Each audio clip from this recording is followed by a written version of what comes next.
They said no woman would ever choose him. They said the scars on his face told the whole story, that a man who looked like Elias Ward had already used up whatever luck the world owed him. 11 years alone. 11 winters with nothing but the sound of a hammer against iron and the wind scratching at a door nobody knocked on. Then a letter arrived from a woman in Boston who had never seen his face. And everything Cedar Hollow believed about broken men and second chances was about to be proven dead wrong. If this story moves you, hit that like button and drop a comment with the city you're watching from. I want to see exactly how far this story travels. The Forge never slept, and neither did Eli Ward. By 4 a.m, before the roosters in Cedar Hollow bothered to announce anything, the glow from Eli's workshop had already been burning for an hour. Orange light pushed through the gaps in the wooden shutters and painted thin lines across the frozen mud of the main street. The sound of the hammer came next, steady, unhurried, the kind of rhythm that didn't ask for an audience and didn't need one. Most mornings that sound was the first thing Cedar Hollow heard. Not church bells, not a baby crying, not a shopkeeper unlocking a door, just iron meeting iron in the hands of a man the town had long ago decided to stop wondering about.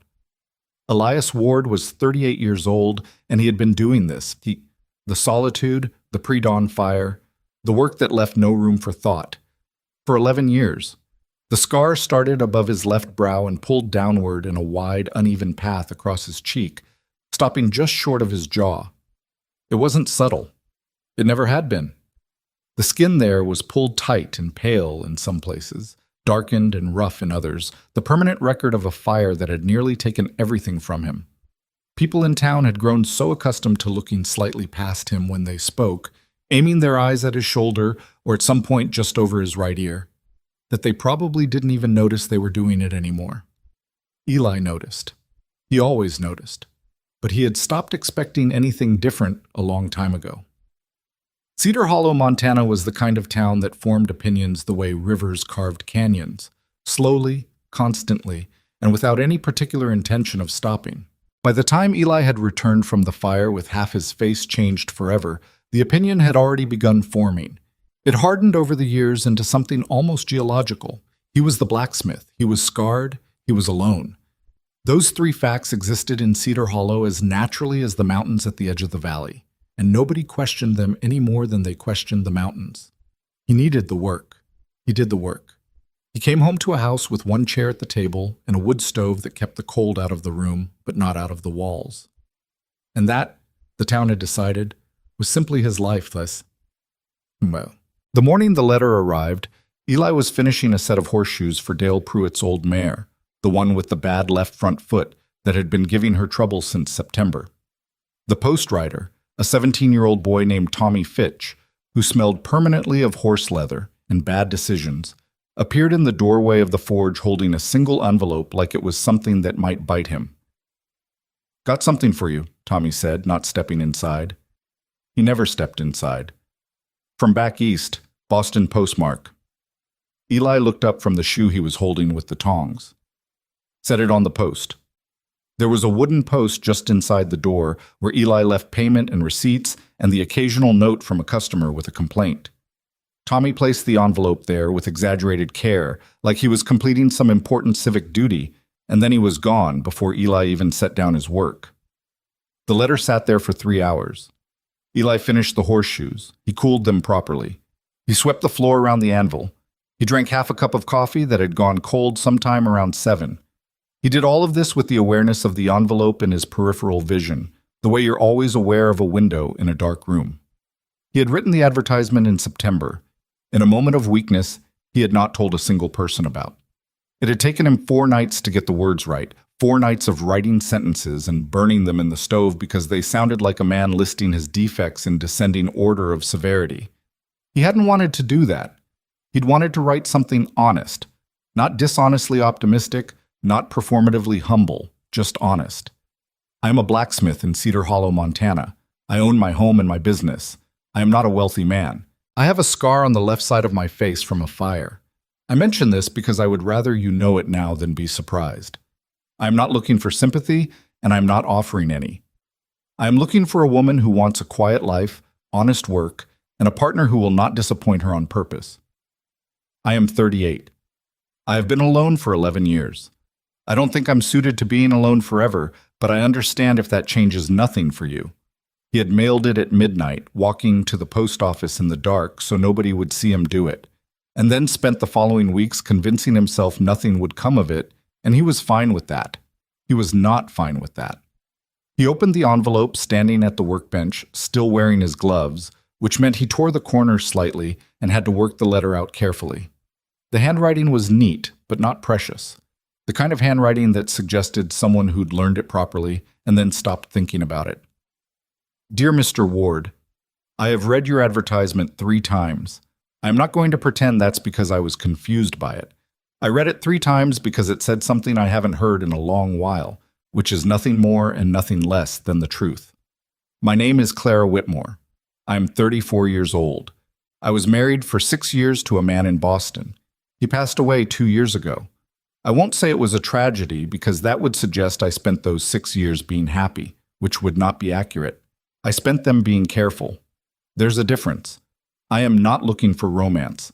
I am looking for a life that makes sense. I am practical.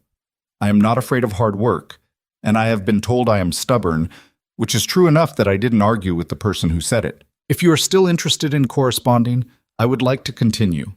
If you are not, I understand that too. Clara Whitmore. Eli read it twice.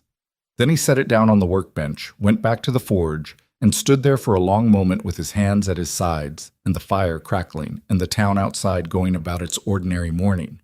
He picked up his hammer and started a new piece. But something had shifted, very slightly, in the quality of the silence around him, like the moment before weather changes, but not the change itself, just the air admitting that something is coming. They wrote for 2 months. Clara's letters were direct without being cold. She described her boarding house in Boston with the same matter-of-fact tone she might have used to describe a moderately acceptable piece of furniture. Adequate, functional, nobody's first choice. She described her work, which was keeping accounts for a dry goods merchant on Hanover Street, and she described it without complaint but also without particular enthusiasm. She had a sister in Providence she saw twice a year. She had learned to cook out of necessity rather than pleasure. She had a cat that had died in October, which she mentioned only once, and with the brevity of someone who had already processed more loss than was convenient. Eli's letters were shorter. He wasn't naturally a writer, and he didn't pretend to be. He described the forge, the work, the seasons in the valley. He told her about the time he'd made a set of decorative gate hinges for the Halverson family, and accidentally made them so well that old Bernard Halverson had tried to pay him half the agreed price because he was convinced Eli must have spent far less time on them than estimated. He'd stood there arguing about it for 20 minutes before Bernard's wife came out and settled the matter by handing Eli the full amount and telling Bernard to go feed the horses. Clara wrote back, "That sounds like exactly the kind of man you are. You made the thing better than it needed to be and then got into an argument about it." He wasn't sure why that made him laugh. He hadn't laughed alone in his own house in longer than he could remember, and it startled him slightly, the way an unexpected sound in a quiet room will. In November, he asked if she would consider coming to Cedar Hollow. She answered in 4 days. "Yes, I'll come in January if the passes are open. There's nothing here that requires a long goodbye." He read that last sentence twice and understood exactly what she meant, and felt something in his chest that he didn't try to name because he was 38 years old and had learned the hard way that naming things too early was how you ended up disappointed. Cedar Hollow found out, as Cedar Hollow always found out about everything. Margaret Elster, who ran the general store and had the information-gathering instincts of a military intelligence officer, saw Eli mailing his 3rd letter and mentioned it to her husband, who mentioned it to Dale Pruitt when he came to pick up his horseshoes. And within 2 weeks, there wasn't a person in town who didn't know that Elias Ward had been corresponding with a woman from Boston. The reactions varied. Harold Beam, who ran the saloon, bet his bartender $3 that she'd take one look at Eli's face and turn around before she'd finished unpacking. The bartender, a quiet man named George who had worked for Harold for 9 years and had no particular opinion about Eli one way or the other, took the bet because $3 was $3. Agnes Pruitt, Dale's wife, said she hoped it worked out and meant it sincerely, though she privately thought it was a long shot because she'd seen how people react when the story was different from the expectation, and she worried about that. Reverend Colby, who Eli had not spoken to in 6 years due to a disagreement about a fence line, said nothing publicly but mentioned in passing to Margaret Elster that he would pray for both of them, which Margaret repeated with the careful neutrality of someone transmitting a message they personally found insufficient. And there were others, the ones who said nothing at all but talked plenty when the right people weren't listening, the ones who had already decided how this story was going to end before the woman had even bought her train ticket. Eli knew all of this because small towns don't actually keep secrets. They just maintain the polite fiction that certain things aren't being discussed in your presence. He had spent 11 years being the subject of those discussions, and he had developed an accurate sense for what was being said about him by the way conversation stopped a beat too late when he walked into a room. He decided, when the January date was confirmed and Clara's travel plans were set, that he would do one thing and one thing only: make his house as decent as he could and let her see what she was actually getting. No performance, no apology, just the truth of the place, which was small but clean, which was plain but warm, which was his and only his and had been for 11 years. He repaired the front step, which had been listing slightly to the left for a year. He fixed the hinge on the bedroom door. He whitewashed the interior walls, which he told himself was overdue anyway, and not at all connected to the arrival of a specific person on a specific date. He found, somewhere in the back of a cabinet, a ceramic pitcher he'd never used and put it on the kitchen table. On the morning Clara was due to arrive, he walked out into the field behind the house in the early dark and pulled up a handful of whatever was still living at the edge of the frost: dried grass stalks and a few stubborn wildflowers, brown and brittle at the edges but still holding their shape. He stood there holding them in the cold for a long moment, feeling deeply foolish, and then carried them inside anyway and put them in the pitcher. He stood back and looked at them. They looked like what they were: winter wildflowers, beaten up by frost, nothing much to recommend them. He left them there. The stage from Billings arrived at 2 in the afternoon. Eli was at the forge. He told himself he had work to finish, which was true. He told himself there was no point standing in the street like a man waiting for a verdict, which was also true. He told himself the rational thing was to be exactly where he was supposed to be on an ordinary Thursday. He was not convincing himself of any of this. At 1:30, he cleaned his hands with the rag he kept by the water barrel, took off his leather apron, put on the coat he wore when he wasn't working, and walked to the stage stop at the end of Main Street. He was not the only one there. That was the thing about Cedar Hollow. People found reasons to be places. Margaret Elster was suddenly very interested in the delivery of dry goods that happened to arrive on Thursdays. Dale Pruitt was lingering near the feed store with the unconvincing posture of a man who had stopped there completely by accident. Harold Beam was visible in the doorway of the saloon, which was technically where Harold always was, but he was paying more attention than usual to the far end of the street. Eli stood alone near the edge of the platform. He put his hands in his pockets because he didn't know what else to do with them. The cold was serious, the kind that got into your ears and made your thoughts move slower. And he watched the road coming in from the east and waited. He had not told her which side of his face it was. He didn't know why that occurred to him now, standing here with the whole town watching from their careful distances. She knew it existed. She had known since the first letter. But knowing a thing and seeing it were different, and he was aware of that distance the way you're always aware of the thing you're most afraid of.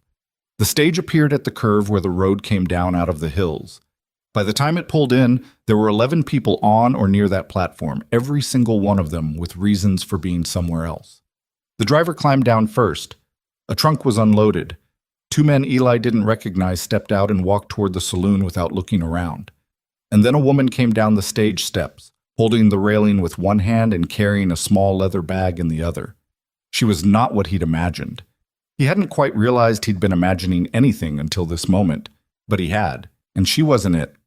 She was medium height, with dark hair pulled back under a practical hat, and a coat that had been good once and had been maintained carefully ever since. Her face was tired. The way faces are tired after long travel, not the permanent tired of unhappiness. And she stood at the bottom of the stage steps and looked at Cedar Hollow with a gaze that was thoroughly, almost aggressively, without surprise, like she had prepared herself for whatever it was. Then she turned and her eyes found him across the platform. He didn't move. He watched her take him in, all of him, including the left side of his face, which he knew she was seeing now for the first time. He watched her register it.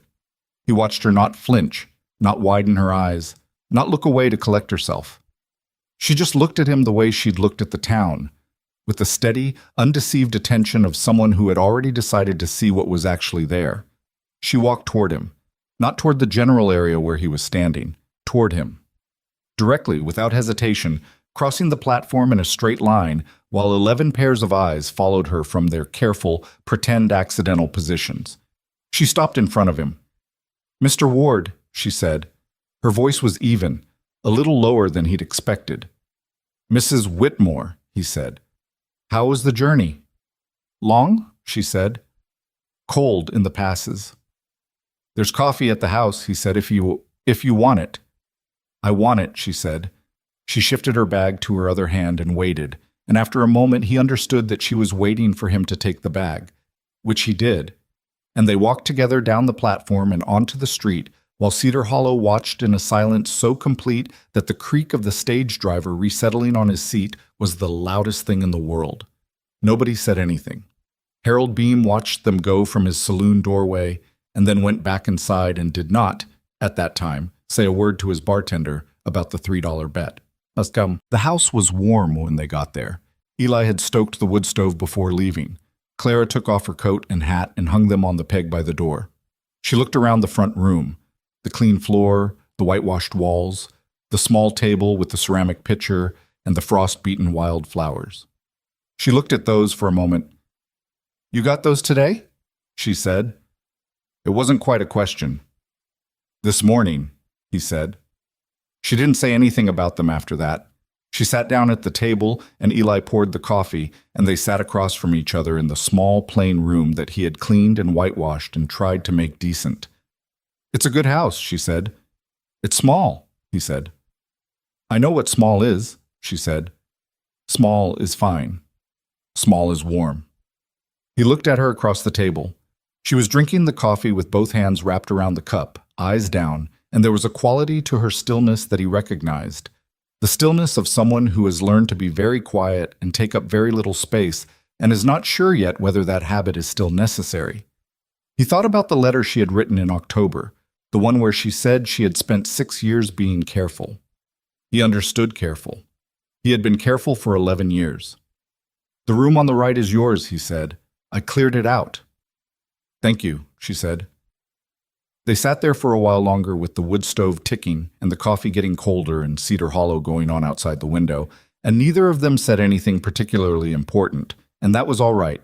For the first time in a very long time, the silence in Eli Ward's house didn't feel empty. It felt like the beginning of something, uncertain and fragile, and not at all guaranteed the way all real things are at their start. Just the beginning. The wedding happened on a Thursday morning in the office of Judge Harlan Price, who was 71 years old, partially deaf in his left ear, and had presided over enough Cedar Hollow marriages to have developed strong opinions about which ones would last and which ones were somebody's optimistic mistake. He watched Elias Ward and Clara Whitmore stand across from each other in front of his desk and thought he couldn't quite read this one, which was unusual enough to make him pay attention. The ceremony took 11 minutes. There were no guests. Margaret Elster had offered to come, but Clara had politely declined, which Margaret had respected publicly and found somewhat baffling privately. Eli hadn't invited anyone because there was nobody he would have felt comfortable asking. He had one clean shirt that still fit properly, and he wore it, and Clara wore a dark blue dress that was clearly her best one, and just as clearly had been her best one for several years. Judge Price read the words. They each said the necessary things. Eli placed a plain iron band on Clara's finger. He had made it himself in the forge 3 weeks earlier, working on it in the evenings after the regular work was done, taking far more time over it than a simple ring should have required. Clara looked at it when it was on her hand, turned her wrist slightly, and said nothing. But she didn't take her eyes off it for a long moment, and Eli saw that. "Well," Judge Price said, setting down his papers, "that's done." "Thank you, Harlan," Eli said. "Don't thank me yet," the judge said, which was what he said at every wedding, though usually with more warmth. He was watching Clara when he said it, and she met his eyes steadily, and something in the old man's expression shifted slightly toward approval. They walked out into the cold January street as husband and wife, and the town absorbed this information over the course of the day, the way it absorbed all information. Through Margaret Elster, through the saloon, through the particular speed at which certain curtains moved when two people walked past a window. Eli didn't touch her on the walk back to the house. He wasn't sure what was appropriate, and he was afraid of making an assumption that would make her uncomfortable, so he walked beside her with a foot of cold air between them and tried to seem like a man who was perfectly at ease with the situation, which he was not. Clara noticed the space he was keeping. She didn't say anything about it that day. The first weeks were an exercise in a particular kind of careful, not the cold, defensive careful that Clara had lived inside for 6 years, but a different kind. The careful of two people who are genuinely trying not to step on each other while they figure out the dimensions of a shared space. The house had 2 rooms and a kitchen. Eli slept in the back room. Clara had the front one. This arrangement had been in place since the day she arrived, and neither of them had addressed whether it was permanent or temporary, which meant it existed in a state of polite suspension that both of them were aware of, and neither was ready to resolve. In the mornings, Eli was up and gone to the forge before Clara woke. He left coffee warming on the stove. He hadn't planned this as a gesture. He just made coffee in the mornings, and it seemed wasteful not to leave enough for 2. But Clara noticed it on the second morning and the third, and by the end of the first week she had started leaving something for him in return. Bread or a plate covered with a cloth, something she'd made the evening before. They didn't discuss this arrangement either. It simply developed, the way small habits develop between people who are paying quiet attention to each other. The first real conversation they had, not polite exchange, not practical logistics, but actual conversation, happened about 10 days in, on a Sunday evening when the wind was coming down hard off the mountains, and neither of them felt like pretending to be somewhere else in the small house. Eli was at the table cleaning the mechanism of an old clock someone had brought to the forge, though fixing clocks wasn't technically his trade. He just found the work calming. Clara was mending something, a tear in the sleeve of her coat that she'd been meaning to fix since Boston, and they'd been sitting like that for an hour in what had become a surprisingly comfortable silence when she looked up and said, "What happened with the fire?" He kept his eyes on the clock parts. "You don't have to tell me," she said. "I'm not asking because I'm curious about the scar." "I know," he said. He set down the small tool he was holding and looked at the clock for a moment without seeing it. "There was a family," he said, "the Donaldsons.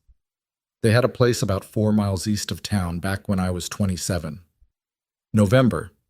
The father was away. It was just Ellen Donaldson and her 2 kids, boy about 5 and a girl maybe 8. He paused.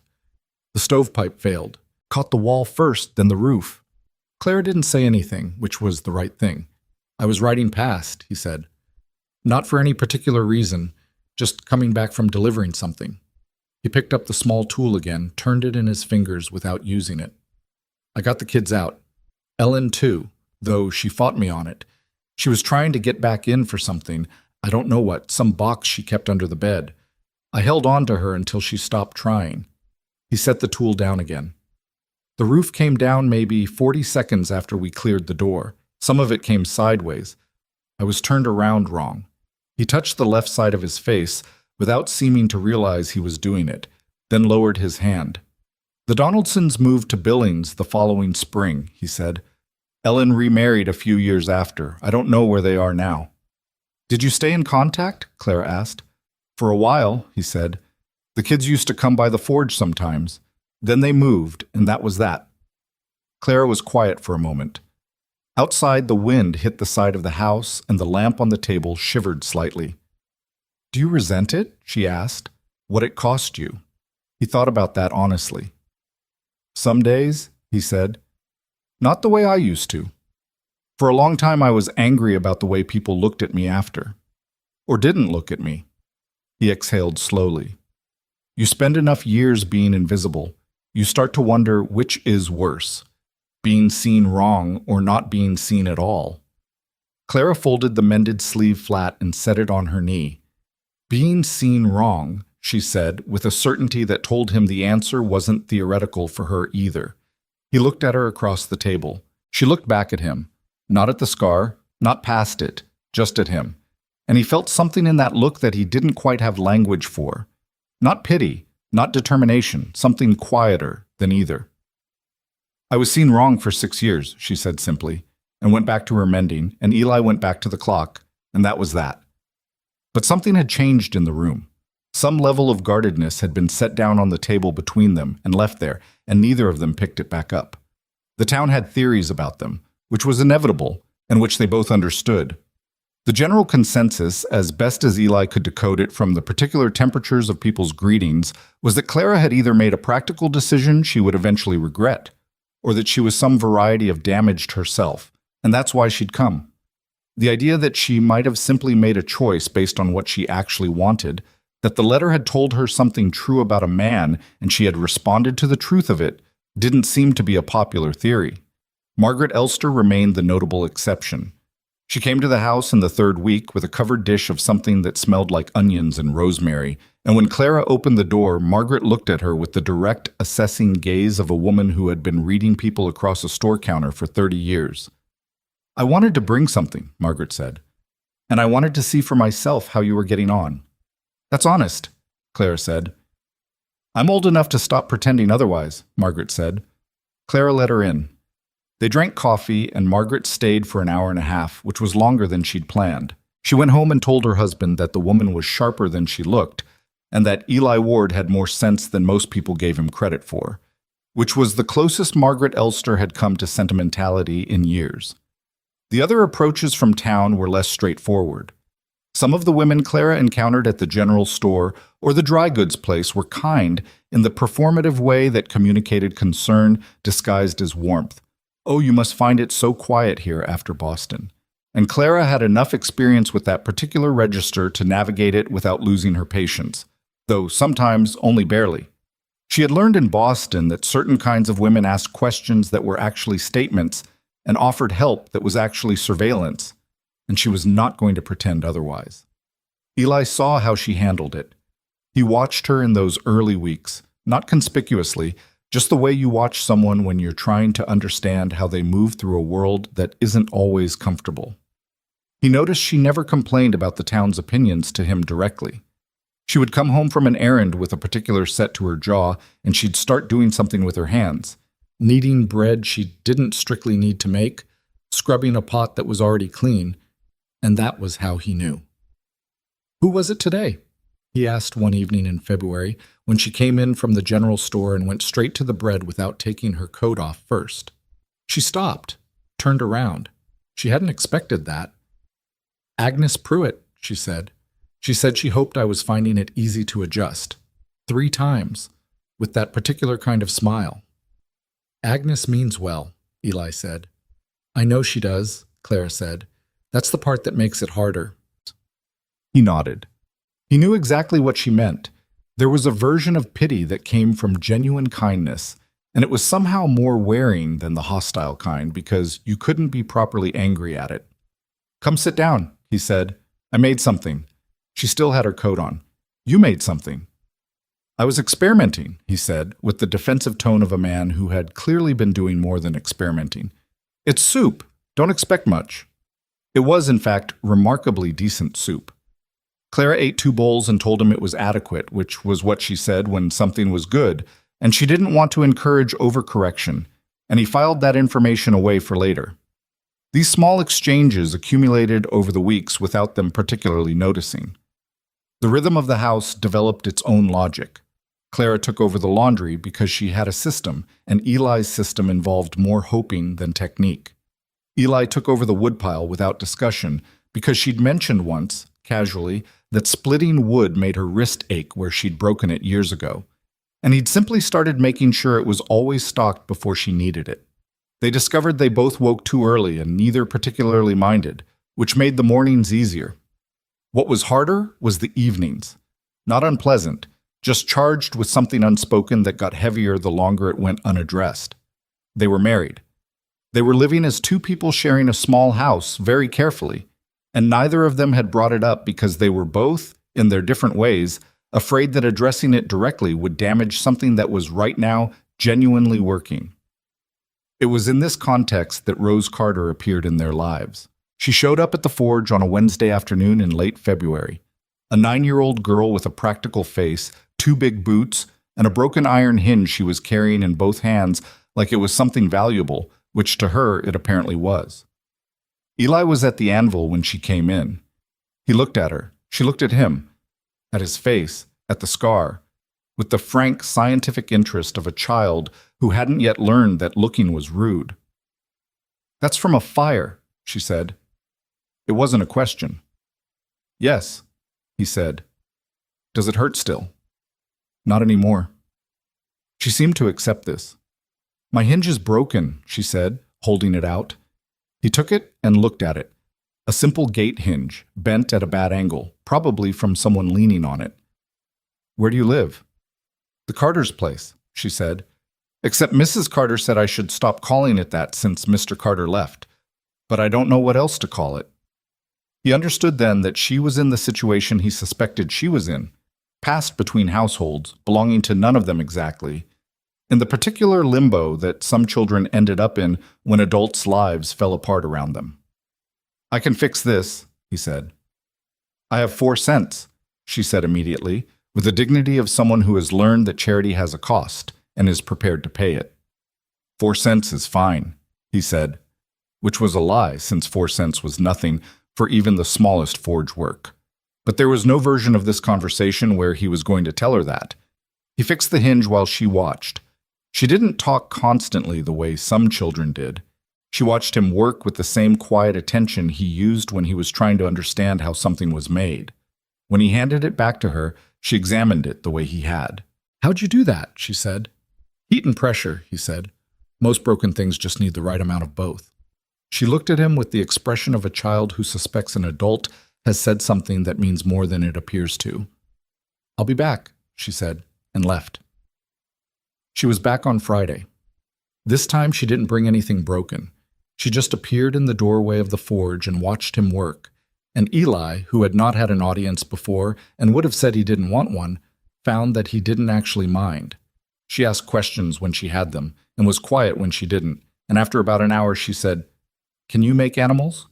"What kind?" She thought about it. "A horse." He found a scrap of iron and worked it while she watched. It took about 20 minutes to produce something that was recognizably a horse in the way that a simple iron figure is: 4 legs, a solid body, a head at the right angle. He handed it to her. She turned it over in her hands, and her face did the thing that children's faces do when something is better than expected, which is try very hard not to show it. "Thank you," she said. "You can keep it," he said. She looked up at him. "I only have 4 cents.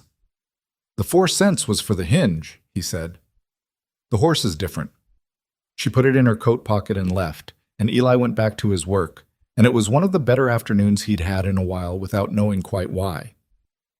Clara met Rose for the first time the following week when she brought Eli's lunch to the forge, which had become a habit when the weather was bad enough that leaving made less sense than staying.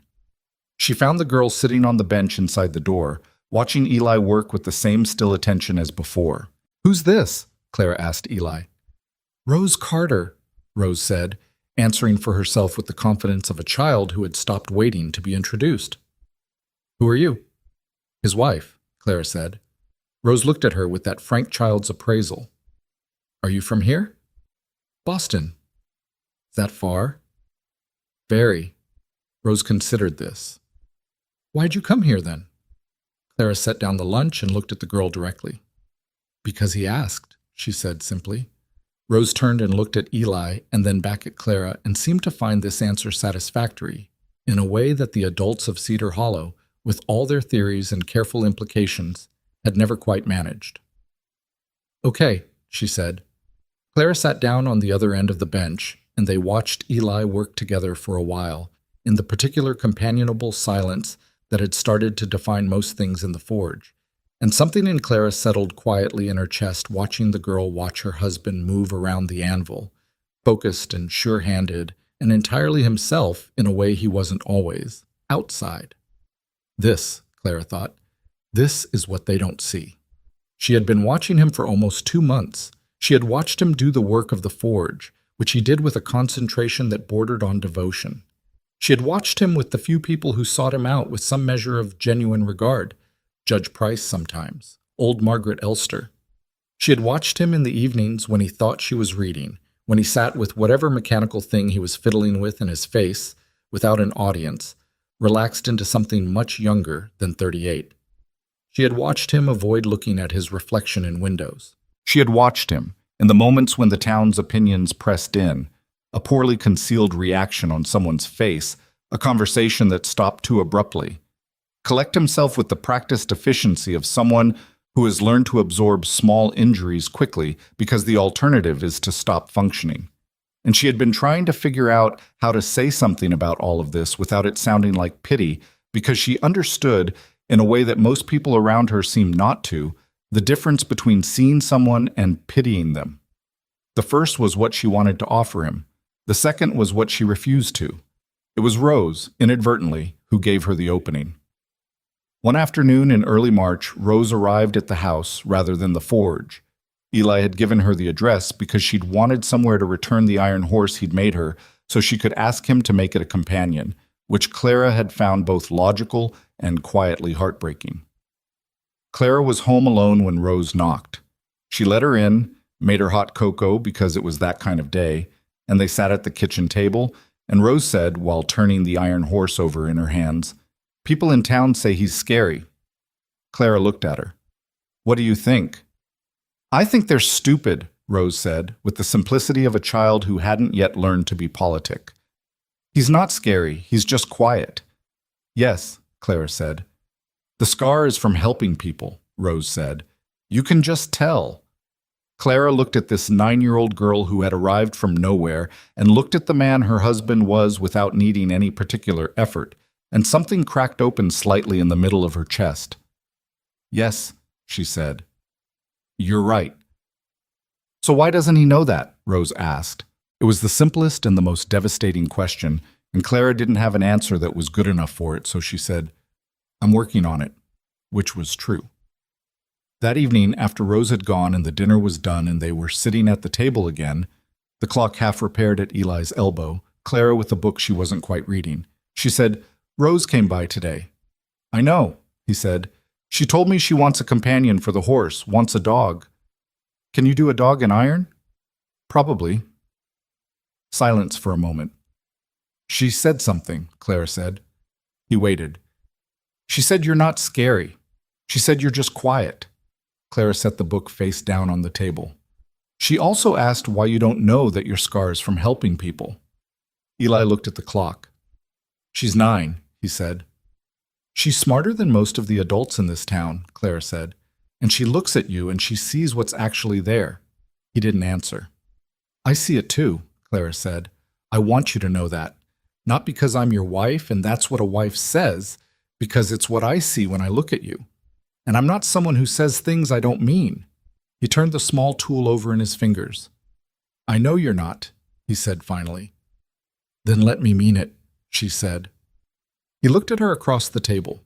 Really looked, the way he rarely let himself look at her, because looking felt like expecting, and expecting felt dangerous. She was looking back with the same quality of attention she'd had on the platform the day she arrived. Steady, undeceived, not requiring anything from him but presence. He wasn't going to say the obvious thing about how he'd believed for so long that a life like this wasn't available to him. He wasn't going to perform the emotional moment. He didn't have the equipment for it or the habit, but he said, "Thank you," and meant it in a way that covered more ground than the words suggested. And she understood that because she nodded once and picked her book back up. Outside, Cedar Hollow settled into its cold March night, full of its opinions and its patterns and its long institutional memory of a man it had decided to misunderstand. And inside the small plain house at the edge of town, a husband and wife sat across from each other at a table with a half-repaired clock and a face-down book, in a silence that had nothing empty about it at all. Spring came to Cedar Hollow the way it always did, reluctantly, in fits and starts, with cold snapping back just when the mud had started to dry. By April, the mountains still held their snow, but the valley floor had begun to green up in patches, and the days stretched long enough that Eli could work an extra hour in the forge before the light failed completely. Things between him and Clara had settled into something that felt, if not entirely comfortable, then at least honest. The guardedness was still there, in both of them, for different reasons, but it had thinned enough that they could move around each other without the constant awareness of it. They had started finishing each other's sentences occasionally, the accidental kind, and then stopping and not remarking on it. Rose came by 3 or 4 times a week now, sometimes to the forge and sometimes to the house, and her presence had a way of making the space between husband and wife feel less like a negotiation and more like a household.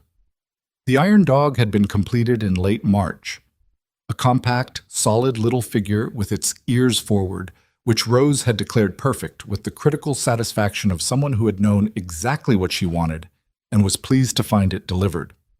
She kept both animals on the windowsill of wherever she was sleeping that week, which changed with some regularity that Eli and Clara had both noticed and neither discussed yet, because discussing it meant deciding something, and they weren't ready. What they weren't ready for, what neither of them had anticipated, was Victor Hale.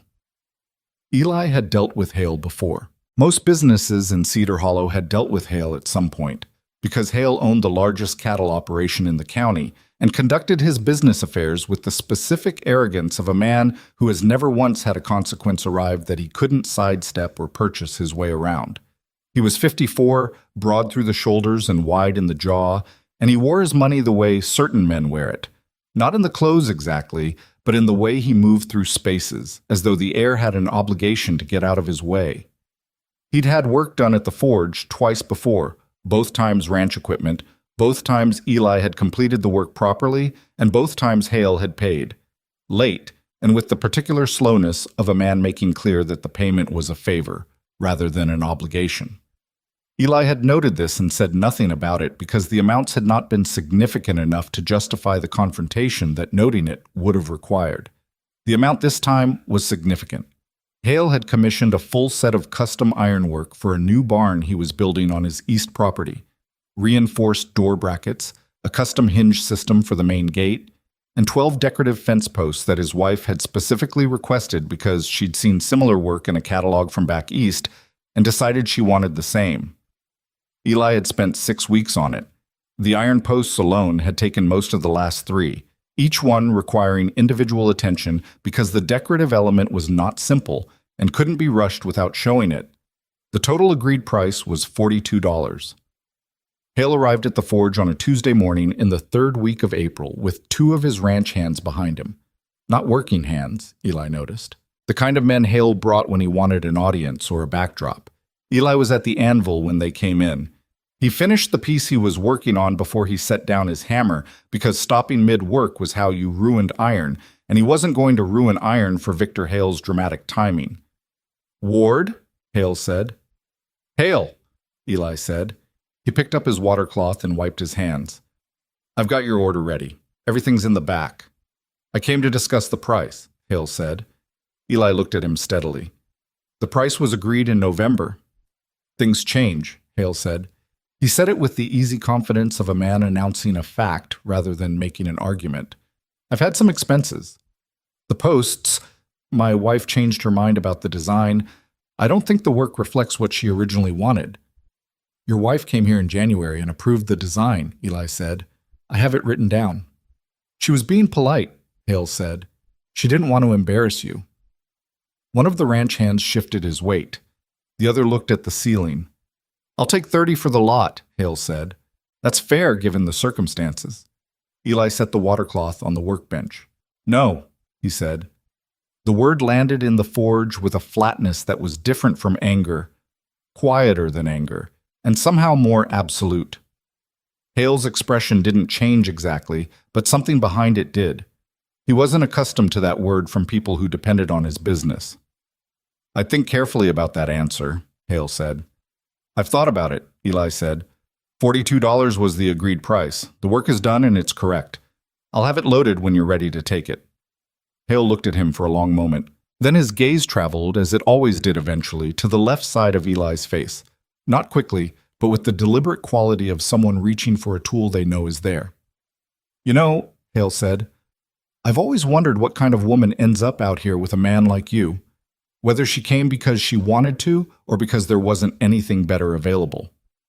The ranch hands both found different things on the ceiling to look at. Eli's jaw tightened, but he didn't move. $42, he said. "When you're ready." Hale took a step forward, not threatening exactly, just claiming space the way he claimed space everywhere. "There's not a man in this valley who'd blame her for having regrets," Hale said, looking at that across the breakfast table every morning. "That's a commitment, I'll grant her that. Commitment to something she can't be enjoying much." "You should leave," Eli said. His voice was level. This was the thing about Eli, and Hale was misreading it entirely. The levelness wasn't weakness.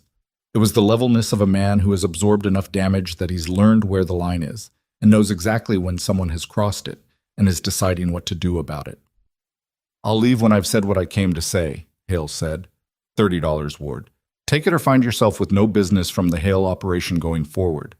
And when I tell people why, I'll let them draw their own conclusions about whether a man with your—" He paused, letting the pause do work. "Particular circumstances is someone they want handling their commissions." The door of the forge opened. Everyone turned. Clara was standing in the doorway with a covered plate.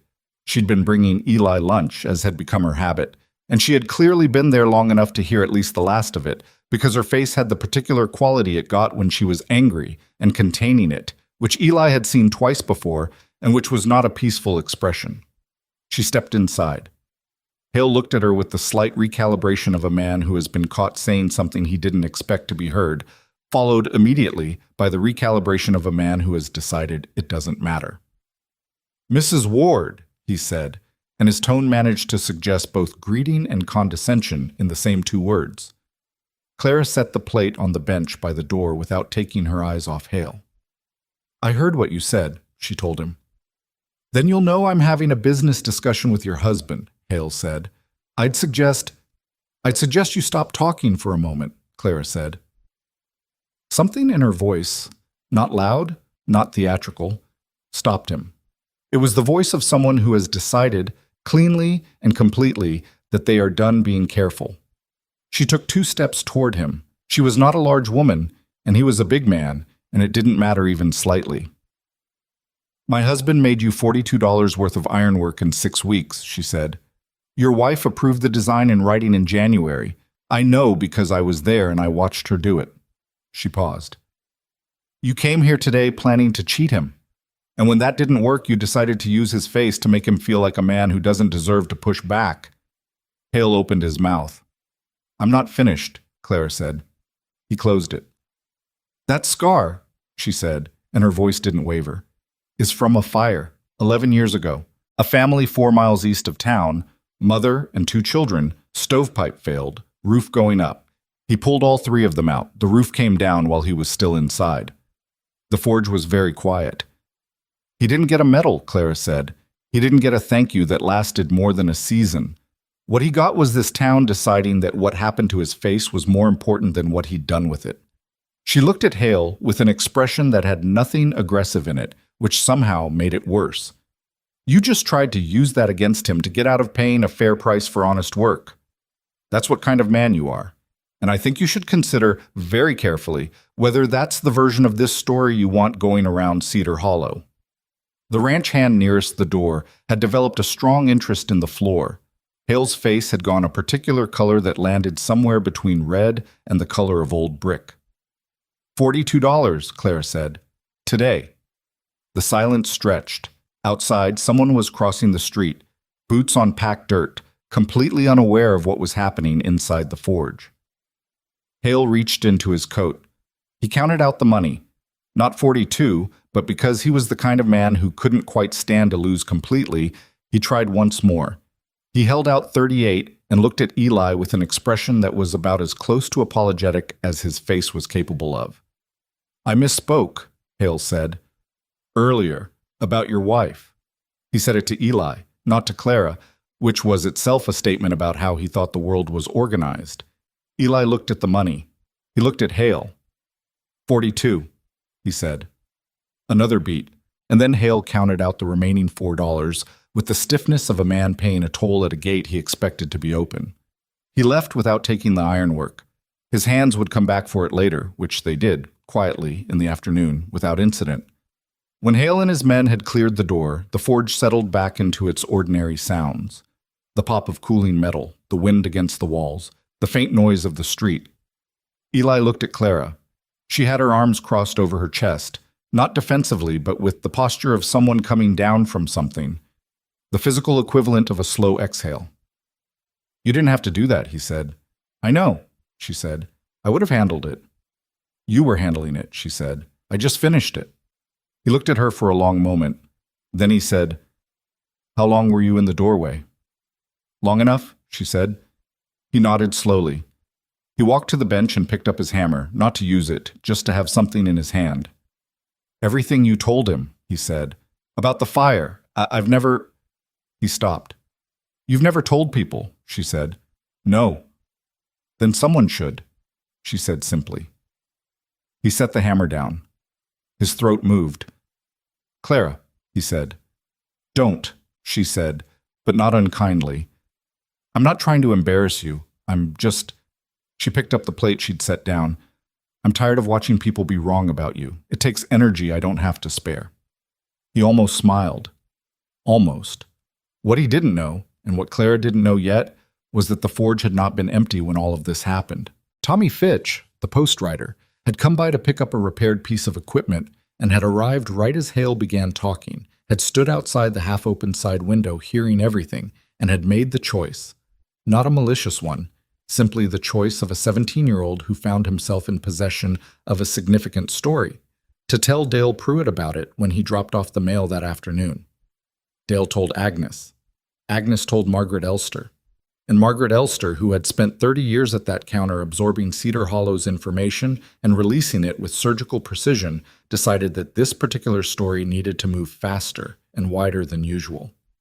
By evening, the main points of what had happened in the forge had reached most of the families on the main street. By the following morning, the story had acquired two things: accuracy and momentum. Because for once, the story was specific. It had names and amounts, and words that people could repeat without distorting. And it had the fact at its center that most of Cedar Hollow had known, and somehow never quite known, that the scarred blacksmith's scar was from carrying children out of a burning house. People responded to this in different ways. Harold Beam, in the saloon that evening, said nothing for a long time after Dale Pruitt told him, and then said, "Huh," and poured himself a drink he didn't offer to share, which was Harold's version of being moved by something. Agnes Pruitt cried, which she would have been mortified to admit, and was already composing in her head the specific and sincere apology she was going to make to both Eli and Clara when she next saw them. Reverend Colby, who had maintained a careful public neutrality about Eli Ward for 6 years due to the fence disagreement, said to his wife that evening that some people's burdens were heavier than was apparent from the outside, which was as close as he was going to come to a reckoning without actually having one. And there were others, the quieter ones, the ones who had never been overtly unkind but had simply maintained the town's general consensus without examining it, who sat with the information in the private space of their own thoughts, and did what most people eventually do when they've been wrong about something. They felt uncomfortable, and then they started looking for ways to do something about it. What nobody had factored in was Rose. Rose Carter had been at the general store when Agnes Pruitt arrived there the morning after the forge incident, and Agnes, in the particular state of someone whose opinion of herself had taken a recent hit, was not monitoring what she said in front of children as carefully as usual. Rose absorbed the story with her characteristic stillness and then walked directly to the forge. She arrived at mid-morning. Eli was working, and Clara was there too, mending the split seam of his heaviest coat, which she'd been putting off for weeks. Rose sat down on her bench. "People are talking about what happened," she said. "I heard," Eli said, without turning from the anvil. "Agnes Pruitt told Mrs. Elster that she didn't know about the fire," Rose said. "That if she'd known, she would have—" Rose paused, clearly recalling the exact words. "Would have done differently. That's what she said." The hammer came down twice. "That's good of her," Eli said. "Are you mad?" Rose asked. He stopped, turned around.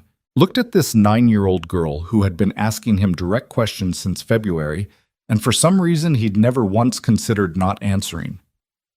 "I don't know," he said honestly. "I don't know if I'm mad or just tired.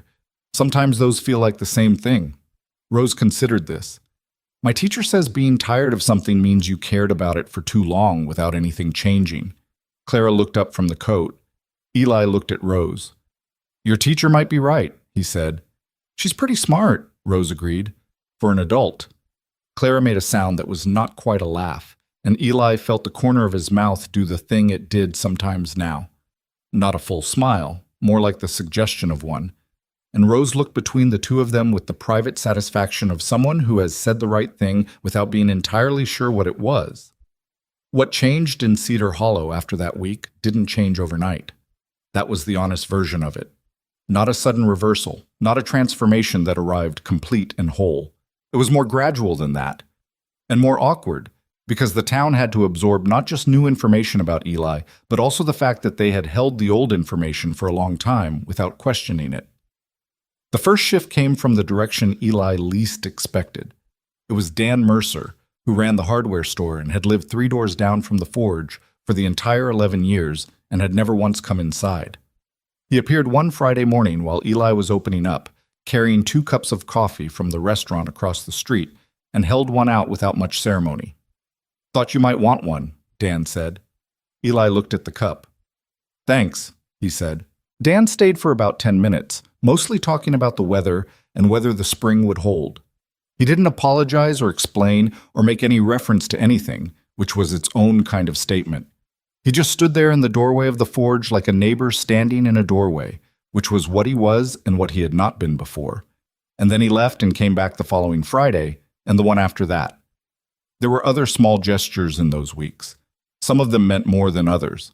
Agnes Pruitt's apology, when it came, was genuine and specific enough that Clara actually hugged her, which surprised them both. Margaret Elster started including the Ward household in the informal information network she ran, which was how Cedar Hollow actually organized itself, and which meant that Eli and Clara were, for the first time, receiving the kind of small news and community connective tissue that everyone else had been trading for years. Hale did not return to the forge. He sent his hands when he needed work done, and Eli did the work because the work was the work, and Hale paid the agreed price each time, in trading for years. Hale did not return to the forge. He sent his hands when he needed work done, and Eli did the work because the work was the work, and Hale paid the agreed price each time.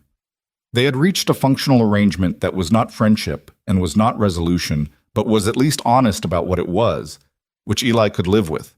What Eli could not quite process, what sat in him in a way that he kept turning over and couldn't find the right angle on, was Clara's face in the forge that day. Not what she'd said, though what she'd said had done something to him he was still figuring out, but her face, specifically. The quality of it, the complete absence of doubt or performance, the way she had looked at Hale like she was reading a contract and had found the fraudulent clause and was simply and firmly declining to sign. She'd meant it, every word. He knew her well enough by now to know she didn't say things for effect. She said what she meant when she'd decided it needed saying, and she had stood in his forge and told Victor Hale, and through Hale, the town, and through the town, 11 years of accumulated silence, that the man with the scarred face was worth defending. Not out of obligation, not out of the particular loyalty that people perform because they think they should, because she believed it. He didn't know what to do with that exactly. He'd spent so long inside the fortress of his own competence, the forge, the work, the hard, reliable skill of making things that held, that he'd forgotten, or maybe never quite known, what it felt like to have someone standing on the outside of it and saying, "You can come out now. You don't need this as much as you think you do." One evening in late April, when the light was finally staying long enough to be worth something and the window in the front room let in the gold of nearly 7 o'clock, he came in from the forge and found Clara at the table with her account books.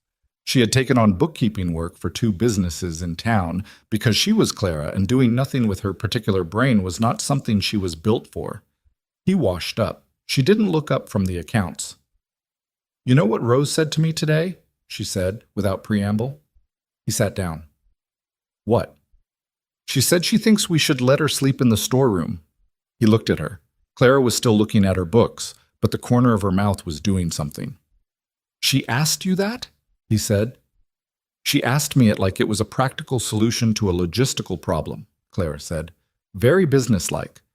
She said the storeroom's warm and she wouldn't need much space and she'd be quiet in the mornings. Eli looked at the window for a moment. The storeroom needs a proper bed, he said. It does, Clara agreed. I'd have to build a frame, he said. Something small. The floor space would fit something small, Clara said. He looked back at her. She was still looking at the accounts, but she'd stopped actually seeing them about 30 seconds ago. Clara, he said. Eli, she said. He laced his fingers together on the table. Is that what you want? She set down her pen. She looked at him with the same directness she brought to everything. No decoration on it, no softening. I think, she said carefully, that there is a child sleeping in a different house every 2 weeks who has decided this is her home, and I think refusing to acknowledge that doesn't change it. She paused. So, yes, that's what I want. He was quiet for a moment. All right, he said. She nodded and picked up her pen. He sat there at the table in the gold light of a late April evening in the house he'd lived alone in for 11 years, and felt the peculiar weight of how much had changed in 4 months. Not dramatically, not without difficulty, not without the roughness and the uncertainty and the things still unresolved between them, but genuinely, concretely, in the way that real things change. The town outside the window was the same town. The forge was the same forge. The scar on the left side of his face was exactly what it had always been, but nothing else was quite the same anymore, and for the first time in a very long time, that didn't feel like something to be afraid of. The bed frame took Eli 4 evenings to build. He did it in the forge after regular hours, using wood he'd had stacked in the back corner since the previous autumn. Good pine, well-dried, the kind that didn't warp. He wasn't a carpenter by trade, but he understood materials and he understood structure, and the frame he built was solid in the way his ironwork was solid. No excess, nothing decorative that didn't serve a purpose, but made with the attention of someone who cared about whether it would last. Rose watched him build it on the 3rd evening, sitting on her bench with her iron horse and dog arranged on the floor in front of her like an audience. She didn't talk much while he worked. She had understood early on that talking during the work wasn't something he minded, but talking at the wrong moment, when something needed concentration, was a different matter, and she had calibrated herself to this without being asked, which was one of the things about her that Eli had noticed and never mentioned. It's bigger than I said I needed, Rose observed when the frame was mostly assembled. You said you didn't need much space, Eli said. That's not the same as what you actually need. She looked at it. I'm not very big. You're 9, he said. That changes. She was quiet for a moment, turning the iron horse over in her hands. Are you sure you want me here? He set down the mallet he was holding and looked at her directly, which he didn't always do, and she straightened slightly under it. Yes, he said, because Clara said yes, or because you do? Both, he said. Same answer. She looked at him with the particular searching quality she had, the look that went past the face, past the scar, past all of it, straight to the interior of a thing, and seemed to find what she was looking for. Okay, she said, and went back to the horse. The conversation with whoever was nominally responsible for Rose required more navigation.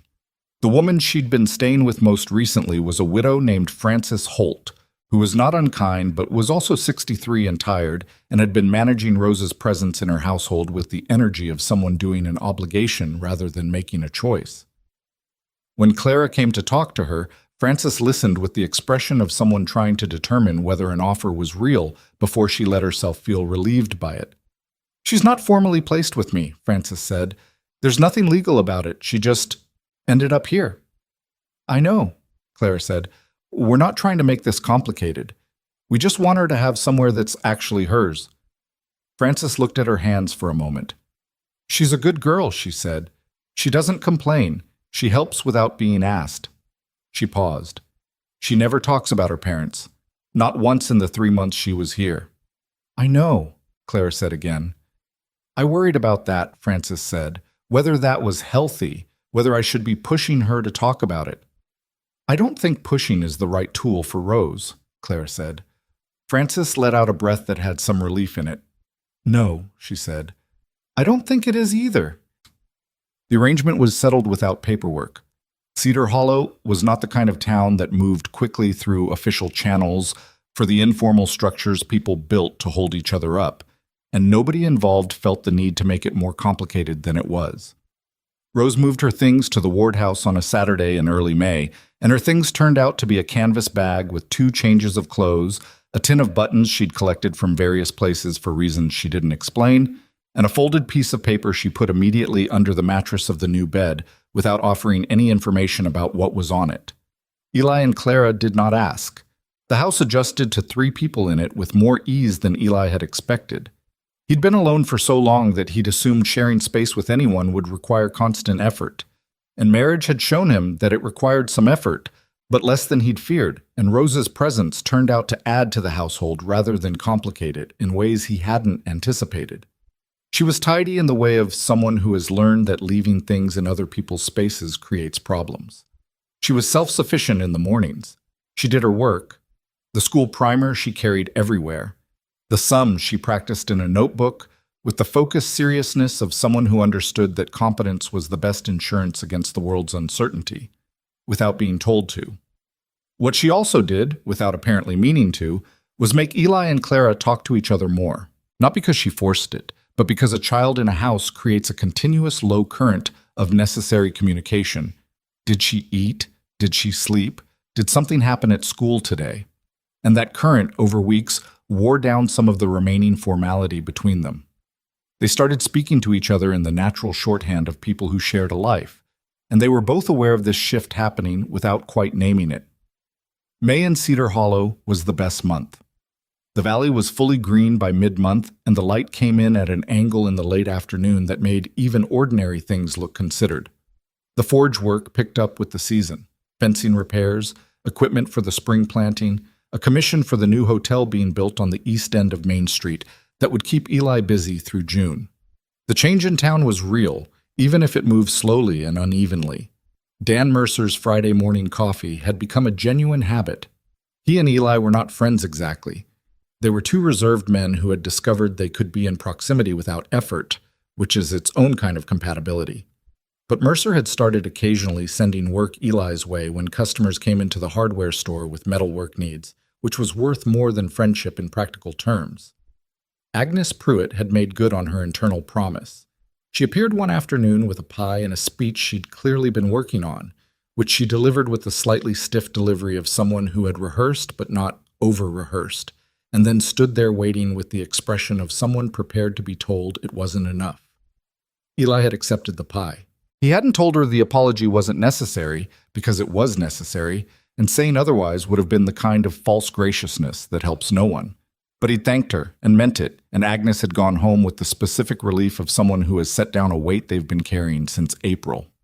The more complicated shifts were the ones nobody announced. There were people in Cedar Hollow who had been unkind to Eli in specific, remembered ways. Not cruelly, most of them. Just in the accumulated small ways that people are unkind to someone they've decided is outside the circle of ordinary social consideration. A dismissal here. A certain tone there. The way certain conversations at the general store had simply not included him, as though he'd been functionally invisible. These people could not apologize for the sum of 11 years any more than you could itemize weather. What they could do was change, and some of them were changing, and that was both more and less satisfying than any specific accounting would have been. Eli was aware of all of it. He was not, and had never been, unaware of how the town moved around him. He just processed it differently now. Part of that was Clara. Part of it was Rose. Part of it was something that had shifted in him after the forge incident with Hale. Some final releasing of a weight he'd been carrying for so long he'd stopped noticing it was there. Clara had said, in the forge that day, that she was tired of watching people be wrong about him. What she hadn't said, and what he'd spent the following weeks understanding, was that she wasn't the only one who had been getting it wrong. He had been wrong about himself too. Not in the way of false modesty or self-pity, but in the specific way that comes from absorbing an environment's opinion of you for long enough that you stop being able to distinguish where their version ends and yours begins. He had believed, on some level he hadn't examined closely, that the scar and the solitude in the life he was living were connected by causality rather than circumstance. That one had produced the other because something about him had warranted it. He was working through the evidence that this was not the case. It was slow work, slower than iron. One afternoon in the second week of May, Eli was crossing the street from the hardware store when he nearly walked into a woman coming out of the dress shop. Helen Whitaker, who had lived in Cedar Hollow since before Eli's fire and who had never in 11 years spoken to him directly in public. She was 60, sharp-eyed, the kind of woman who formed early opinions and lived in them comfortably. She stopped when she saw him. He stopped. He prepared with the automatic efficiency of long practice for the look past, the near-invisible flinch, the eyes that found some other place to be. Instead, she looked at him. "Elias," she said. "Mrs. Whitaker," he said carefully. She had a basket on her arm, and she held it with both hands as though weighing what to do with them. "I've been thinking," she said, "that I owe you something. I don't know how to—" She stopped, tried again. "You've been here a long time. We all have. And I think I—" Another stop. "It's all right," he said, because she was struggling, and he was not without mercy. "It isn't, actually," she said, with some of the sharpness coming back, which was somehow better than the stumbling. "But thank you for saying so." She adjusted the basket on her arm. "Your wife is very direct." "Yes," he said. "It's a good quality," Helen said, as though she'd decided this after some deliberation. "Uncomfortable, but good." She nodded at him, a real nod, the kind that means something, and continued down the street, and Eli stood there for a moment before continuing to the forge. He didn't tell Clara about it immediately. He thought about it for 2 days first, the way he thought about things that mattered, letting them sit, checking them from different angles, making sure he understood what he was actually feeling before he tried to put it into words. What he was feeling, he eventually concluded, was not vindication. It was something smaller and stranger than vindication. More like the sensation of a room that's been closed for a long time being opened, the first breath of different air, the slight shock of light after dark. And underneath both of those things, the quiet acknowledgement that it had been a long time and you had not always been fine and pretending otherwise. He told Clara about Helen Whitaker on a Thursday evening, sitting on the porch of the house because the May evening was warm enough to sit outside for the first time that year. Rose was inside doing her sums. The mountains at the edge of the valley still had some white on them, but the valley itself was green all the way to the fence line. Clara listened without interrupting. "She was trying," Eli said. "She didn't quite get there, but she was trying." "That's something," Clara said. "Yeah," he said. They sat for a moment. "Does it help?" Clara asked. "People coming around?" He considered the question honestly. "Some days more than others," he said. "Some days it just makes me realize how long it went the other way." She nodded. She didn't tell him he should feel more grateful or that he should feel less hurt or any of the other things people say when they want someone's emotions to be tidier. "I know," she said. That was all. He looked at the mountains. She looked at the yard where the first wildflowers of the season were doing something stubborn and persistent near the fence post. "You ever miss Boston?" he asked. She thought about it. He appreciated that she thought about it rather than producing the reassuring answer. "I miss knowing where everything is," she said. "The particular geography of a place you've lived in for years, where things are kept, which way to turn." She paused. "I don't miss the life I had there." "Were there things you liked?" he asked. "About the city?" "The library," she said immediately. "There was a library on Boylston Street I went to every Thursday. Big windows, north light, very quiet." She glanced at him. "I liked the bookshop on Charter Street. The man who ran it was very old and extremely opinionated about what you should be reading, and he was always right, which was irritating." Eli smiled, a real one this time, not the almost smile. It happened more often now, and with less warning, which still occasionally surprised him.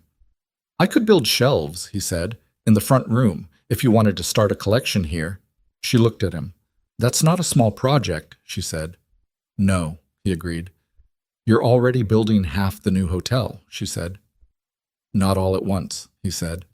She turned back toward the yard. A corner of her mouth moved. Cherrywood, she said, if you're going to do it. Cherrywood, he said. Inside, Rose could be heard pushing her chair back from the table, and then a moment later her face appeared at the window, checking where they were. Supper? She called through the glass. Give us 10 minutes, Claire called back. Rose's face disappeared. They heard her open and close a cabinet. Claire looked at the wildflowers by the fence post. Eli looked at the mountains.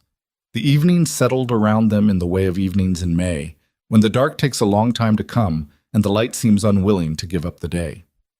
Eli, Clara said. Yeah. I want to say something, and I don't want you to make it strange by trying to respond to it, she said. He waited. I don't regret coming here, she said.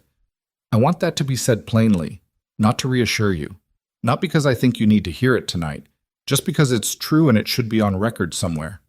He looked at his hands on the porch railing. Clara, he said. You said you wouldn't make it strange, she said. I was going to say thank you. A pause. That's acceptable, she said. He looked at her, and she was already looking at the yard again, but there was something in her posture, the slight release of attention she'd been holding while she waited to see how he'd take it. That told him it had mattered to say, that she'd wanted it said and hadn't been entirely sure how it would land. He understood that. He was familiar with the particular courage of saying a true thing when you weren't certain of the reception. The cherrywood shelves became a project that ran through late May and into June. Eli sourced the wood from a mill outside Billings, which required a letter and a 3-week wait, and Clara pretended to be more patient about the waiting than she was. When the wood arrived, he worked on the shelves in the evenings and on Sunday mornings, and Rose developed an opinion about the dimensions that she shared with the confidence of someone who had been consulted, which she hadn't been, but which Eli incorporated anyway because she wasn't wrong. The first books went on the shelves on the 1st of June. Clara had ordered them from a catalog in April, anticipating the shelves with the forward-planning instinct of someone who had been organizing her own life without assistance for a long time and had learned to account for delays. She put them on the shelves herself while Eli stood in the doorway and Rose sat on the floor watching. The books filled about a third of the available space, which was exactly right, enough to look like a beginning rather than an afterthought, with room left for what would come. They look right, Rose said. They do, Clara agreed. Eli looked at the shelves, at the cherry wood he'd cut and fit and finished, at Clara's books on them, at the room that had been a front room with a table and a wood stove and a ceramic pitcher of frost-beaten wildflowers in January, and was now unmistakably a home, and felt something settle in him that he didn't have a name for and didn't particularly need one. It was in this season of settling, of the town slowly recalibrating and the household finding its shape, that Eli's final battle arrived. Not from outside, not from Victor Hale or Helen Whitaker or Cedar Hollow's long institutional opinions, but from inside himself, where it had always been waiting. It started on a night in late June when he woke at 2 a.m. from a dream he couldn't quite hold on to. Something about the fire, the particular quality of air inside a burning building, the sound that structures make when they're failing, and lay in the dark of his room listening to the house breathe around him. Rose's room was quiet. Clara's room was quiet. He lay there and did the thing he had always done in the dark, which was run the accounting of his life and find it wanting. The habit was deep and old. 11 years of practice. The mind going to the familiar places. The things he was not. The things he had cost himself. The things he could not give. He was 38. He had a scar that would never change. He knew how to make things from iron and how to fix what was broken, and not much else that could be called sophisticated. He was not an easy man. He was not a man who expressed himself without effort. He had spent 11 years becoming more closed than he'd been before, and less of that had unwound than he would have wanted to admit. And Clara was Clara, who had managed a household's accounts in Boston, who read serious books and had opinions about wood grain and saw through people's performances to the practical reality underneath, and had stood in his forge and faced down Victor Hale without a second's hesitation and had said, "I'm not trying to embarrass you, I am just tired of watching people be wrong about you, in the voice of someone for whom that was simply the obvious and natural thing. She deserved, the old accounting said, better than this. Better than him. He was aware, lying in the dark, that this thought was not new, that it had been there since January, since the platform, since the afternoon she'd put her coat on the peg and looked at the frost-beaten wildflowers without saying anything unnecessary about them. That he had been waiting, with the patient dread of someone who knows an invoice is coming, for the moment she would reach the same conclusion. He was also aware, and this was the newer awareness, the one that had been building since March, and the forge, and the words she'd said, that he was not sure anymore whether the accounting was accurate. He lay in the dark for a long time. Then he got up, put on his shirt, and went to the kitchen, because what he needed was not more ceiling to stare at. He was making coffee when he heard Clara's door. She appeared in the kitchen doorway in her robe, hair loose, with the expression of someone who has woken and immediately understood they weren't the only one. "You're up," she said. "Sorry," he said. "I tried to be quiet." "You were quiet," she said. "I was awake anyway." She sat down at the table without being asked, and he poured 2 cups, which was a habit by now, 2 cups, automatic, without thinking. He set hers in front of her and sat down. They drank for a moment. "The fire dream?" she asked. He looked at her. He hadn't told her about the dreams. "Rose mentioned it once," Clara said. "She heard you one night, a few weeks ago. She didn't know what to do, so she didn't do anything, but she mentioned it to me." He nodded. That was Rose. Careful with the information she held, not careless with it. "You don't have to explain it," Clara said. "I know," he said. He wrapped his hands around the cup. "It wasn't really the dream that woke me." "What was it?" He looked at the table, at the cup, at his own hands. "I keep waiting," he said, "for you to figure out you made a mistake." The kitchen was very still. "I know that's not a fair thing to put on you," he said. "I'm not asking you to reassure me, I'm just—" He stopped. "I've been carrying that since January. I thought if I said it out loud, it might get lighter." Clara set down her cup. She was quiet for a moment that was not uncomfortable. Just the quiet of someone choosing their words with care, which was what she always did. "Can I ask you something?" she said. "Yeah." "In those 6 years in Boston," she said, "I made myself smaller every season, quieter, took up less space, stopped expecting things, told myself it was practical and called it coping." She paused. "And the entire time, not one person in my life looked at me and said, 'This isn't right for you.' Not one. Because it was easier to believe I was fine." She looked at him. "I came here," she said. "I came here specifically because of a letter that told me the truth when it could have told me something easier.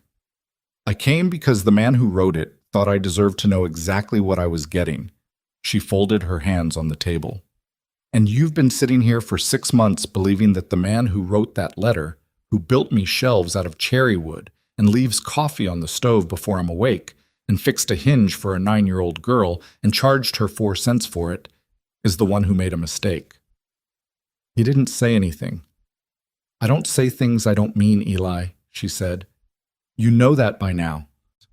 He looked at her across the table in the 2 a.m. kitchen with the coffee going cold between them, and she was looking back at him with the same quality she'd had on the platform in January, that direct, undeceived, requiring nothing attention, and he felt something in his chest that was not quite any one feeling but contained several of them at once, stacked like materials, each one real.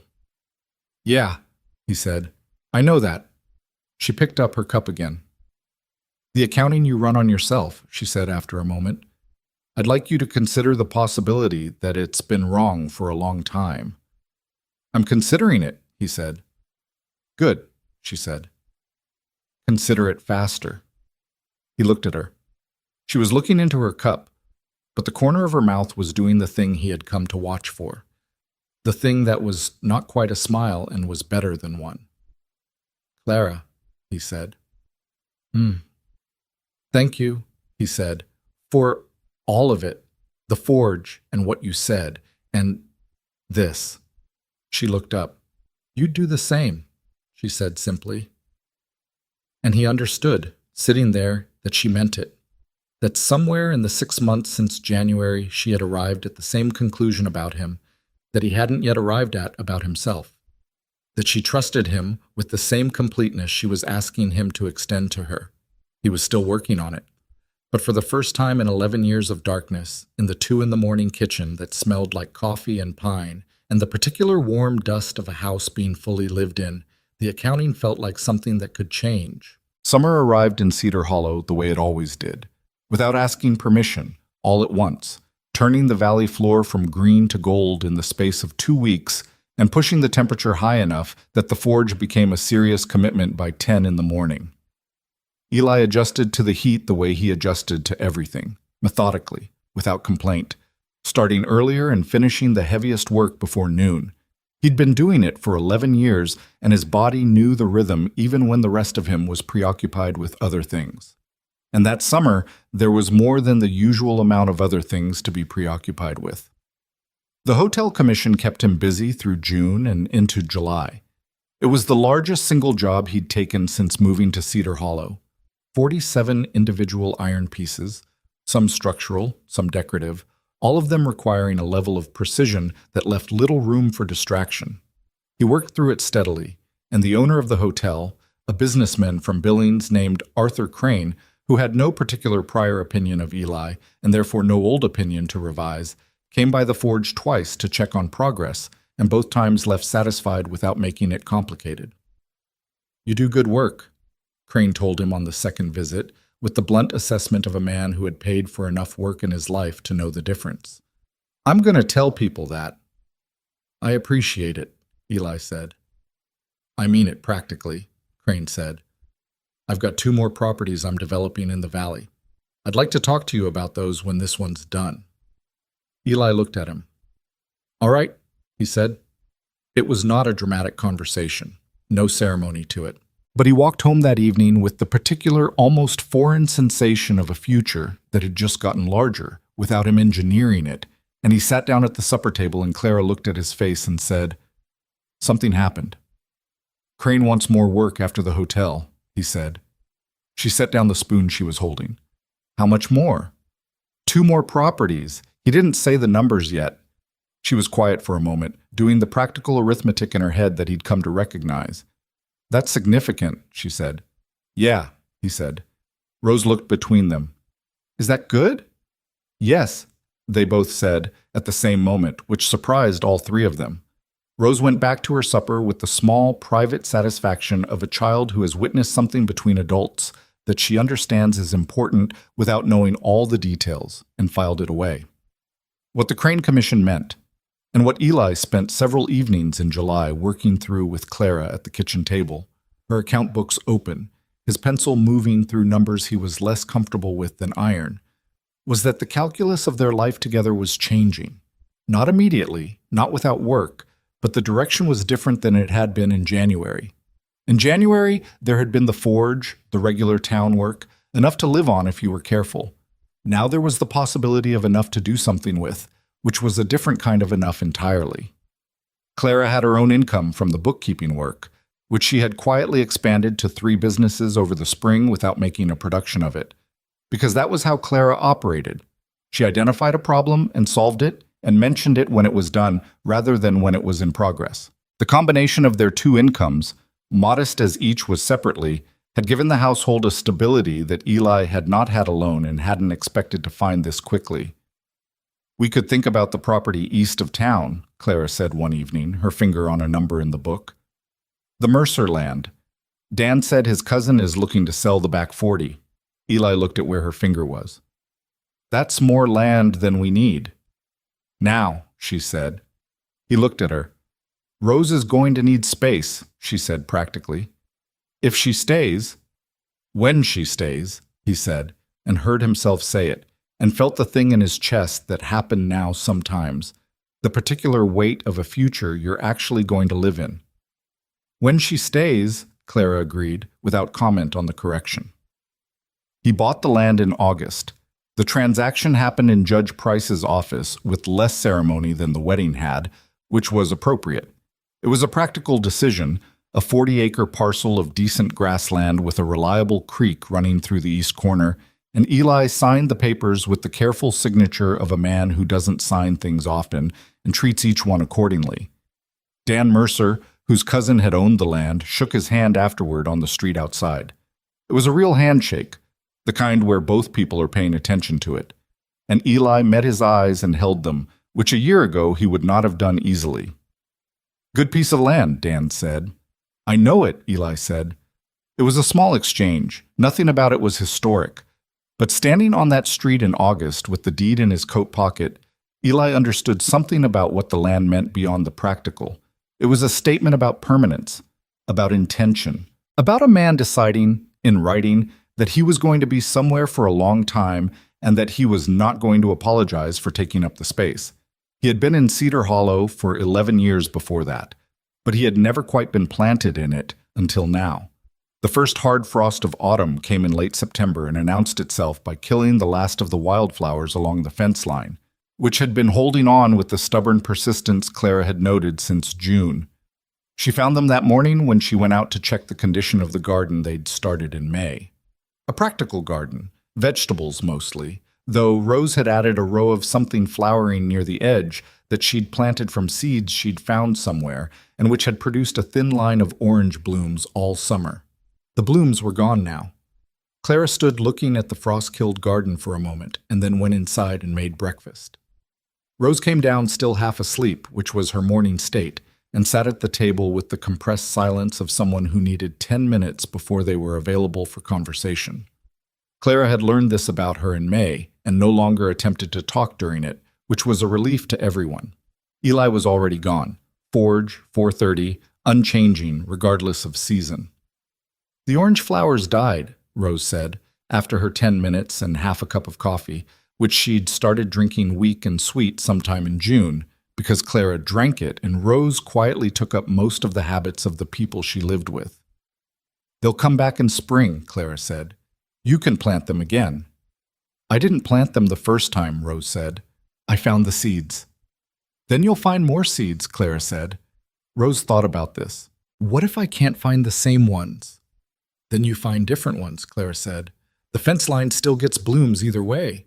Rose turned her cup in her hands, a habit she'd picked up from Eli, who did it unconsciously, and looked out the window at the dead garden with the particular philosophical expression she sometimes wore, the one that made her look briefly like someone much older than 10 because she had been 10 since August and took the distinction seriously.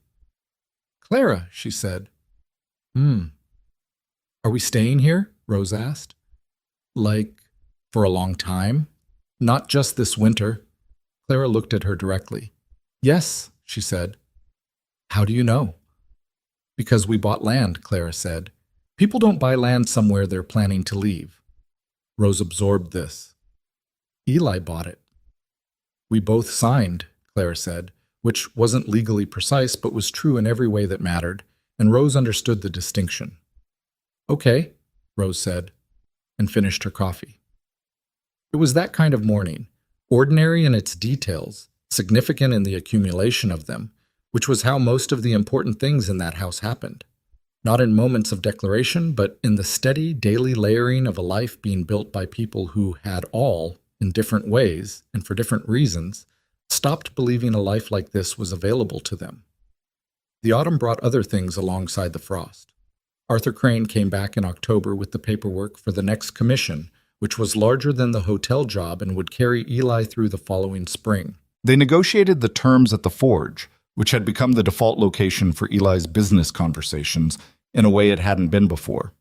People came to him now rather than treating the Forge as a place to drop off requirements and disappear from, and the change was subtle but real.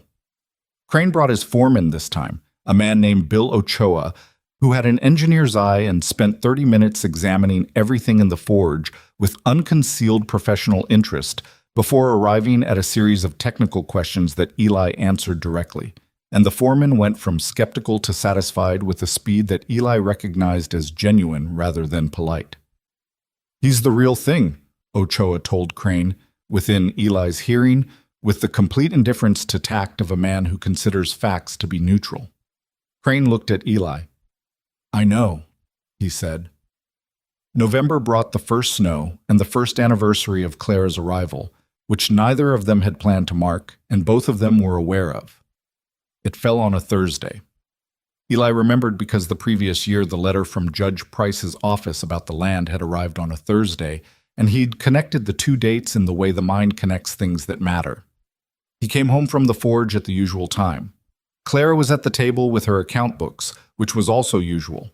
Rose was doing her schoolwork in her room, which was a Wednesday habit carried over, which meant she'd been focused enough to lose track of the day. Eli took off his coat, washed his hands at the basin. "I made that soup again," Clara said, without looking up. "The one from February." He looked at the stove. There it was. The pot he recognized. The particular smell that had been, for some reason, the smell he associated with the first time he'd felt something other than cautious in this house. "You remembered that," he said. "I remember most things," she said. He sat down. She closed the account book. They looked at each other across the table in the way they'd gotten used to looking at each other, without needing it to mean something specific, without the old guardedness, just the direct, habitual attention of two people who had spent a year learning to see each other clearly. "1 year, he said. "1 year," she said. He thought about January, the platform, the space he'd kept between them on the walk home, the frost-beaten wildflowers in the ceramic pitcher. He thought about the forge in April, and Clara's voice when she'd told Hale exactly who her husband was. He thought about the 2 a.m. kitchen and the accounting he'd been running on himself for 11 years, and the quiet, unrelenting way she'd been dismantling it ever since. "I want to say something," he said. She waited. He was not a man who found this easy. He had gotten better at it over the year, at saying the true thing rather than the comfortable approximation of it, but it still required something of him that didn't come without effort, and she knew that, and she waited without filling the silence with anything. "I spent 11 years, he said, believing certain things about myself, about what I was worth, what I was owed, what was available to me." He stopped. "I was wrong about most of it. I don't know how much of that I understood before you came and how much of it I only understand now, but I wanted to say it clearly, at least once, to your face." Clara looked at him. "You were wrong," she agreed without softening it, because she wasn't someone who softened things to make them easier, and he wasn't someone who needed her to. "Yeah," he said. "So was I," she said, "about what I could ask for, what I was allowed to want." She folded her hands on the closed account book. "We were both working with bad information. And now?" She considered it. The house, the land, the books on the cherrywood shelves, the small iron animals on a child's windowsill, the account books, and the forge, and the life they had built in a year out of the specific, imperfect, real materials available to them. "Now I have better information," she said. He reached across the table. He put his hand over hers, which he had not done before, not in a year of proximity, of careful navigation, of two people finding their way toward each other with the particular slowness of those who have been hurt by moving too fast. She looked at his hand on hers and then looked up at him. He was looking at her. The full face, left side included, the way he'd learned to hold himself since she'd made it clear the first week that she had no difficulty with it. She turned her hand over and held his. "Better information," he said. "Much better," she said. They sat like that for a long moment. Rose emerged from her room in search of supper, took one look at the kitchen, and with the social intelligence of a child who has learned to read rooms, quietly went back to her schoolwork for another 20 minutes. The winter of that second year was different from the first. The first winter had been about learning the dimensions of each other, how much space to give, where the edges were, what could be said, and what needed more time. The second winter was something else. Not easier exactly, because ease was not the right word for people who had each been through enough to know that ease was not what you were actually after. More settled, more willing to be in the difficulty honestly rather than managing around it. There were still hard nights. Eli's fire dreams didn't stop entirely, and there were mornings when he woke with the old weight on him and had to choose, consciously, to set it down rather than carry it into the day. He was better at the choosing than he'd been. Not perfect, never perfect, but better, which was the only standard that actually applied to real people living real lives. Clara had her own hard days. There were times when the old habits of smallness returned, when she caught herself deferring on something she had a clear opinion about, or going quiet in a conversation when she should have spoken. She noticed it faster now than she used to. Eli noticed it too, and had developed a way of asking a direct question in those moments that was not pointed, but was deliberate, that said, "I'm here, and I'm listening, and you're allowed to take up space." She had told him once, in the winter, that nobody had done that for her before. He had said carefully, "I'm making up for lost time." She had looked at him for a long moment and then laughed, a real one, the kind she didn't produce for social purposes, the kind that caught even her slightly off guard. And he had stored it away in the place he kept the things that mattered. Rose turned 11 in February. They made her a cake, which was Clara's project, and Eli made her something in the forge. A small iron figure she'd requested specifically, a woman standing upright with her arms at her sides, nothing elaborate, but the posture of someone who was not afraid of the space she occupied. Rose had described it to him so precisely that he understood she'd been thinking about it for a while. She held it in both hands when he gave it to her, the way she'd held the horse a year ago, and her face did the same thing. The careful containment of someone feeling more than they're ready to show. "It's right," she said. "You described it well," he said. She put it with the horse and the dog on her windowsill, 3 figures in a row. She was going to be all right, this girl. She was going to be more than all right. She had the particular combination of qualities, the directness, the patience, the ability to see people without the filters most people accumulated, that the world would try to knock out of her at various points, and Eli thought she was stubborn enough to keep most of them. He found himself thinking about her future in the way he'd never thought about anyone else's future, with the specific investment of someone for whom the outcome was personal. He didn't know exactly what to call what he was to her. She called him Eli. She called Clara Clara. There had been no conversation about different names, no formal moment. She had arrived at the conclusion that this was her home, and these were her people, and the details were secondary. And Eli had come to think she was right about that, in the same way she was right about most things. Spring returned to Cedar Hollow the way it always did. Mud before beauty, cold snapping back before it let go completely. The mountains releasing their snow in their own time regardless of what the valley wanted. The orange flowers came back at the fence line in April. Rose found them on a Tuesday morning and appeared at the forge specifically to report this, with the satisfaction of someone whose theory had been confirmed. "They came back," she told Eli. "I know," he said. "Clara said they would." "Clara's usually right about that kind of thing," he said. Rose leaned against the doorframe of the forge in the way she'd been leaning against it for over a year now, with the comfort of someone who had long established her right to be there. "The Halverson kids asked me who my parents were," she said, with the careful casualness of someone who has been turning something over for a few days. Eli set down his hammer. "What did you tell them?" he said. She looked at the floor, then up at him. "I said I live with the Wards," she said, "and that Eli makes iron things, and Clara does the accounts, and they're the people I live with." She paused. "Is that right?" He looked at her across the forge. This was the question underneath the question, and they both knew it. Whether what they were to each other had a name that was solid enough to say out loud to other children on a Tuesday morning. He crossed the forge and crouched down in front of her, which he rarely did, because he was a tall man and crouching meant looking up at people rather than down, and there was something deliberate about the choice to do it now. "That's right," he said. "And if they ask you again, you can tell them you're a Ward too, if you want to be. That's your call to make. But the door's open." She looked at him with those eyes that had been seeing him clearly since February of the previous year, when she was 9, and walked into the forge with a broken hinge and 4 cents, and changed things without knowing she was doing it. "Okay," she said. She said it the way she said most important things, without performance, just a clean acceptance of what was true. She turned and went back out into the spring morning, and Eli stood up and returned to the anvil and picked up his hammer and stood there for a moment without using it, looking at the door she'd walked out of. He had spent 11 years being the man the town had decided about, the scarred blacksmith, the solitary one, the man no woman would choose. He had lived inside those definitions for long enough that he'd forgotten they were definitions rather than facts. What he understood now, what the year had taught him in the slow, unglamorous, real way that things are actually learned, was that other people's definitions of you are only as permanent as you let them be. Not that you can simply decide to ignore them because they have weight and they accumulate, and pretending otherwise is the luxury of people who've never been on the wrong side of them.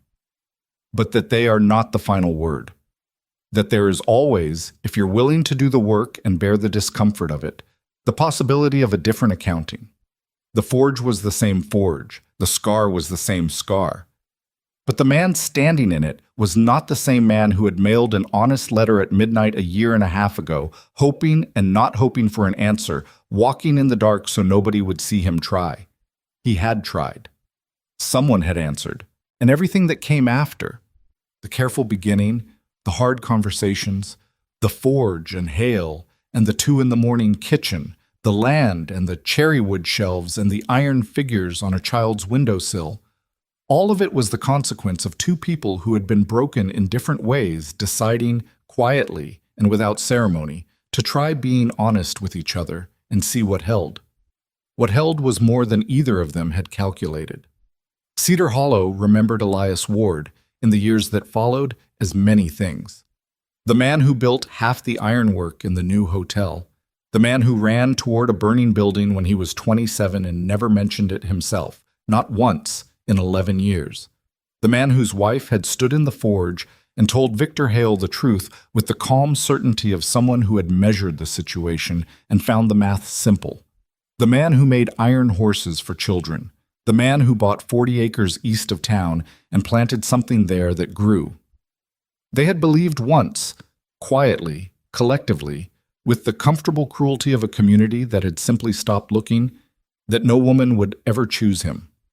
That a man marked like that, alone like that, was beyond the reach of ordinary life. They were wrong. And Clara Whitmore, who had come to Cedar Hollow in January with a practical coat and a lifetime of being careful and a letter from a man who had told her the truth when he could have told her something easier, had known they were wrong before she ever stepped off the stage. She had not chosen the face marked by fire. She had chosen the man who had spent